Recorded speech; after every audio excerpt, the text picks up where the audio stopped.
तिथे परिवहन मंत्री प्रताप सरनाईक आणि भाजपचे आमदार नरेंद्र मेहता यांच्यातला राजकीय संघर्ष आता अधिकच तीव्र झाला।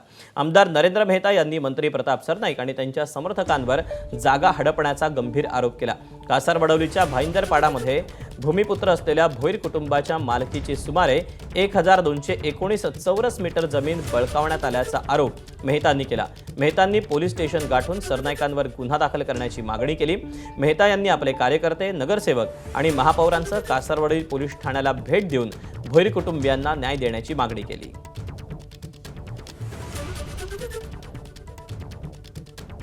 या बेकायदेशीर आता हे चालणार नाही। महाराष्ट्रामध्ये भूमिपुत्राला बेघरून चालणार नाही आणि आम्ही सर्व भारतीय जनता पक्ष म्हणून आणि आमदार म्हणून या कुटुंबाचा मागे आम्ही आहोत आणि यांना त्यांचा न्याय दिल्याशिवाय आम्ही राहणार नाही। मी पोलिसांनाही सांगेल, महापालिकेलाही सांगेल, जो यामध्ये दोषी असेल त्या सर्व अधिकाऱ्यांवर पण कारवाई झाली पाहिजे या दिशेने नक्की आम्ही बोलणार आणि माननीय मुख्यमंत्री देवेंद्र फडणवीस साहेबांना बोलणार। अशा प्रताप सरनाईकचा तुम्ही राजीनामा घ्यायला पाहिजे त्वरित। अशा लोकांनी सरकारचं नाव खराब होतंय। एबीपी माझा, उघडा डोळे बघा नीट।